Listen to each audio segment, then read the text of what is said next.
This is my Batman t-shirt.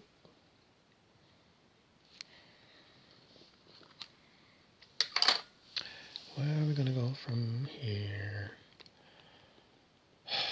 In my last video, I was talking about everyday magic. That's right before your eyes. And you were never given to question the everyday magic. You just assumed it didn't even register. So anyway, look at my last talk about chickens. And we're going to continue with something else. What are we going to talk about? I don't know.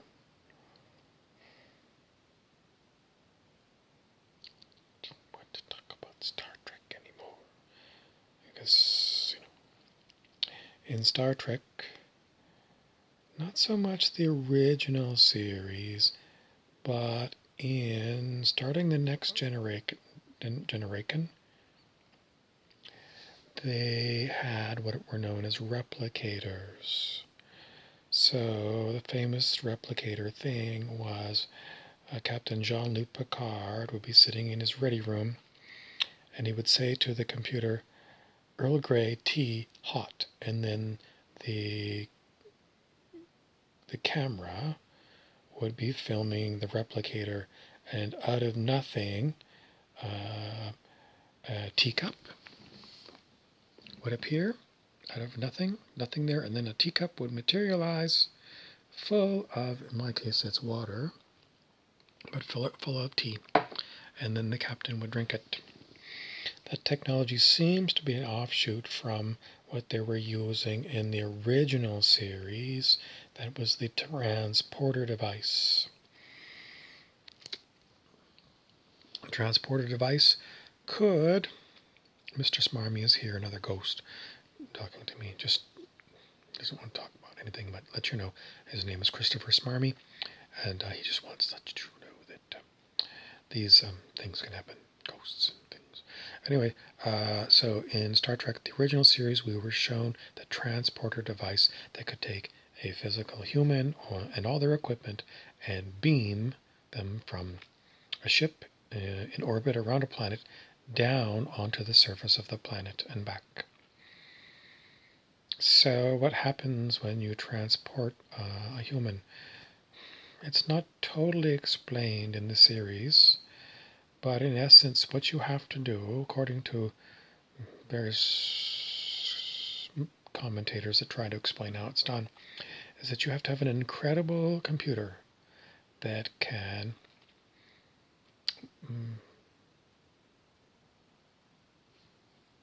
capture all the data that goes into a physical human form. So the location of each individual cell and all the stuff that's inside the cells, and it's got to read all that information and then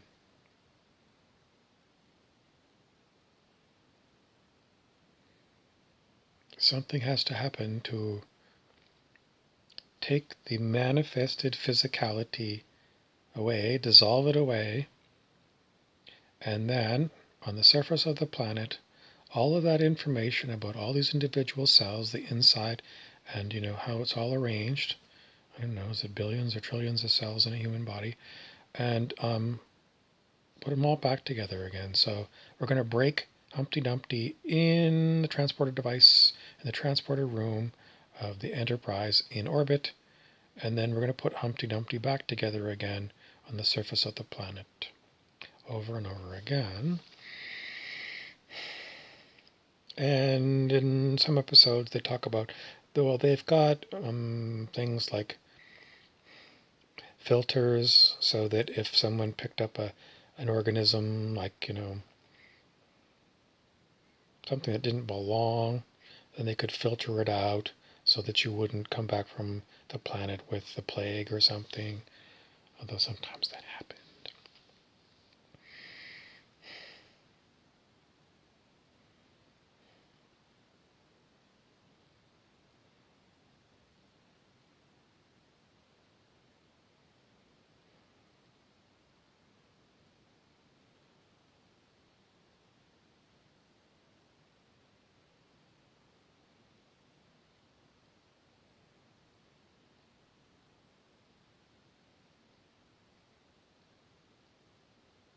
another episode of Star Trek The Next Generation, Mr. Scott, the engineer from the Enterprise from the original series, was found.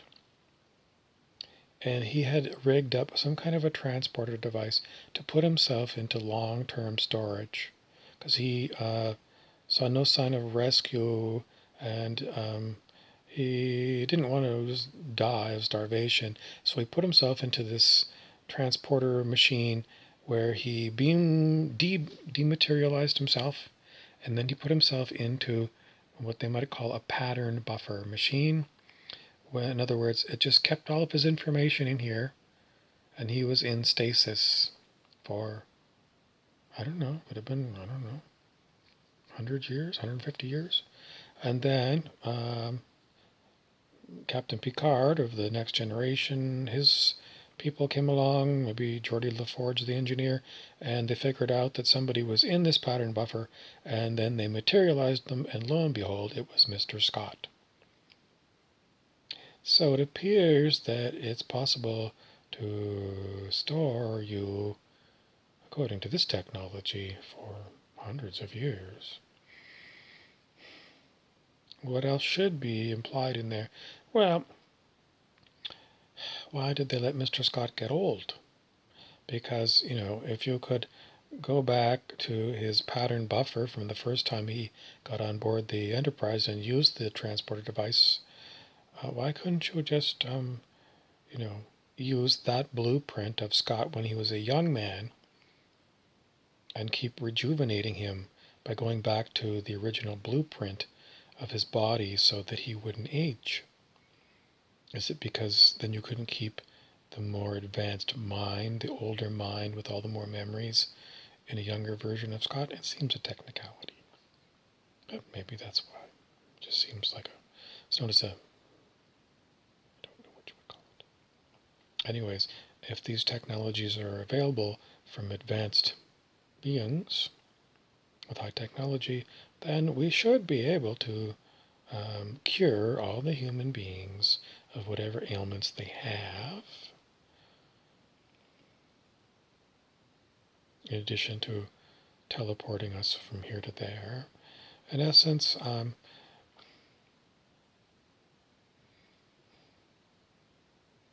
don't know how to tell you this, but I think somehow we are being censored from what is possible to happen for us.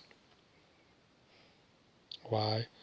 I don't know. Maybe they just want to see us grow old and die and see what that looks like, to suffer horrible diseases. I've seen people, so many people, with horrible happen to them, growing old, and Parkinson's disease, dementia diseases, horrible situations. And if these technologies are being withheld from us all these years, seems to me there's some awfully, I don't know how you describe it other than evil. Evil.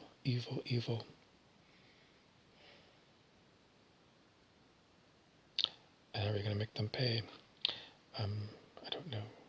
I mean, if we're all computer-generated holograms, like I kind of came to the conclusion of possibly from our last chicken video, maybe no one is to blame because it's all in the computer programming.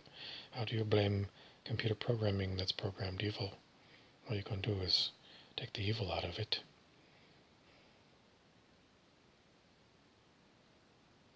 I don't know what else to tell you.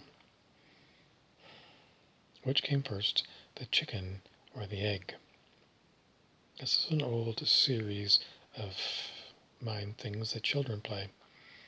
In order to get a chicken, you must have an egg, because an egg cracks open and out comes a chicken. But to get the egg, a chicken had to lay it. Somewhere in the ancient past, how did the chicken lineage start? Did it start with an egg or a chicken? You cannot get an answer.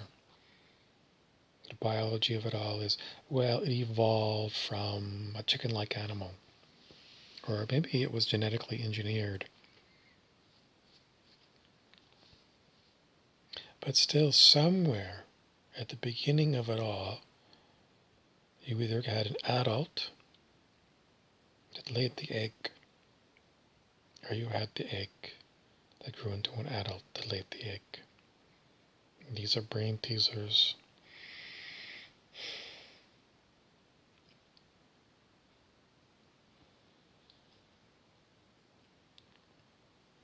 If we're living in a holographic, computer-generated holodeck like in Star Trek The Next Generation, then it's just, well, they just fired up the holodeck and things were already in progress, and the things inside weren't really biological, were they? They just appeared to be. So let's go back in time before the holodeck was invented. We still end up with, was like biological before they created the holographic.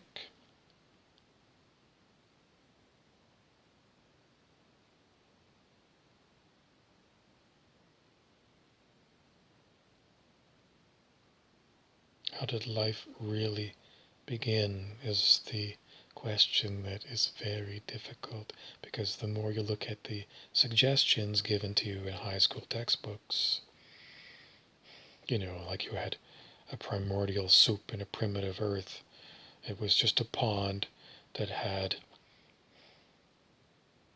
maybe it had some chemicals in it because the rock had, leached into this water.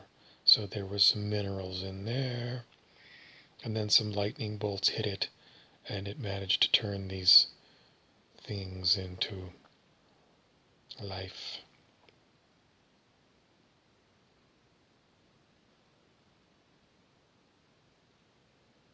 Well, they did do some experiments according to the textbook in a lab, although I never saw the lab.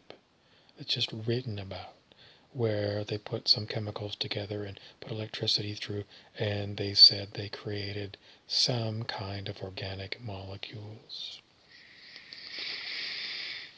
I don't know. It was carbon dioxide they put together with some oxygen and some nitrogen and some water, and they got the beginnings of living things. I think it's...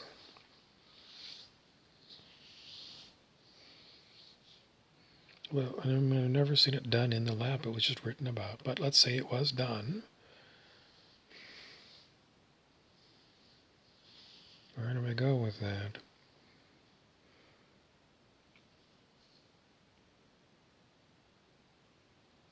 In the end, it's too many things to talk about in the last minute and a half that I've got for you.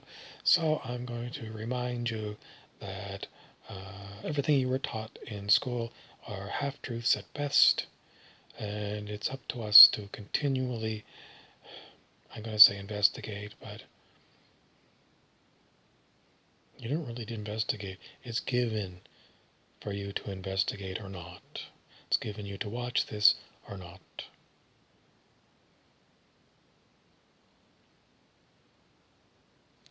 I hope you're given to watch some more of my stuff. Thank you for watching. Please subscribe, share, and if you don't, then